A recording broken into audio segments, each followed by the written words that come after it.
कि शिवास्त्र की काट करने वाला ये धनुर्धर कौन है? एक और परशुराम का शिष्य। किसने इस द्वंद में विघ्न डालने का दुस्साहस किया है? ये बाण किसने चलाया? मैंने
हस्तिनापुर के राजपुत्रों के रंगभूमि में किसने आमंत्रित किया तुम्हें?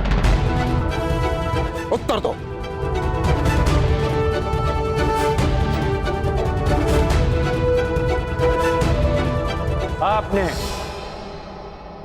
आपने मुझे स्वयं आमंत्रित किया आचार्य द्रोण। मैंने? असंभव। वो धनुष ही क्या जिसकी प्रत्यंचा में टंकार न हो, वो घुंघरू ही क्या जिसके स्वर में झंकार ना हो, वो ऋण ही कैसा जिसको चुकाने में आभार ना हो, और वो द्वंद ही क्या जिसकी चुनौती स्वीकार ना हो।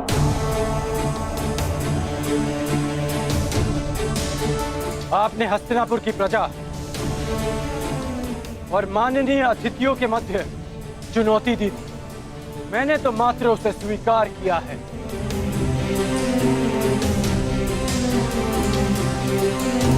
यह स्पर्धा केवल हस्तिनापुर के राजकुमारों के मध्य है और किसी के नहीं।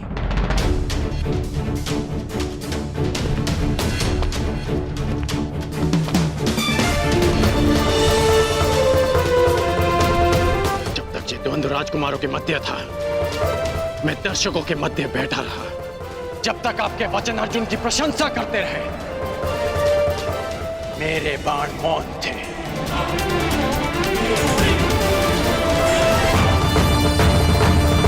परंतु जब आपने संसार के समस्त धनुर्धारियों को चुनौती दी, तब ना मैं मौन रह सका और ना मेरे बाण। जिसे आप मेरा दुस्साहस समझ रहे हैं, वो मेरी विवशता थी आचार्य। एक गुरु ने संसार के समस्त धनुर्धरों को लज्जित करना चाहा और एक शिष्य को उनकी लज्जा बचाने के लिए आना ही पड़ा। आपके अहंकार की ललकार का उत्तर था मेरा यह प्रहार, उत्तर था मेरा यह प्रहार, उत्तर था मेरा यह प्रहार, उत्तर था मेरा यह प्रहार, उत्तर था मेरा यह प्रहार।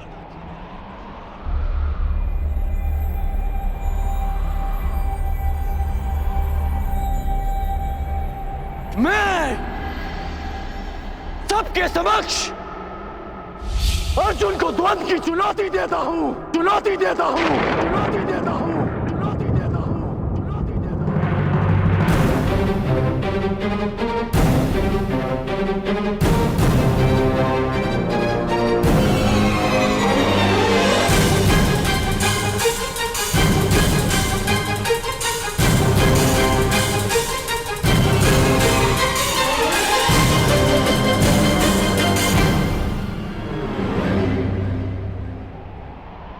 मेरे आने का संदेश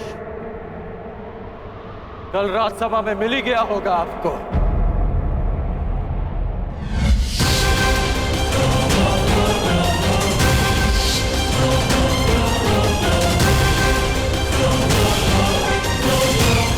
आज आपका एक और संदेश समाप्त हो जाएगा। इस संसार का सर्वश्रेष्ठ धनुर्धर आपका प्रिय अर्जुन।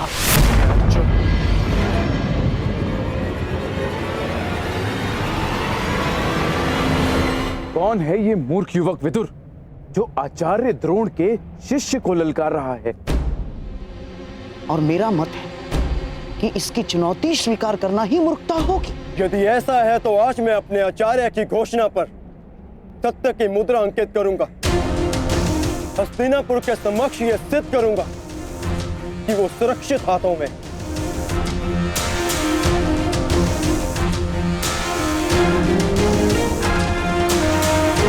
यदि तुम्हारे यहां आने का कार्य आचार्य की पुकार है तो मुझे यह चुनौती स्वीकार स्वीकार स्वीकार।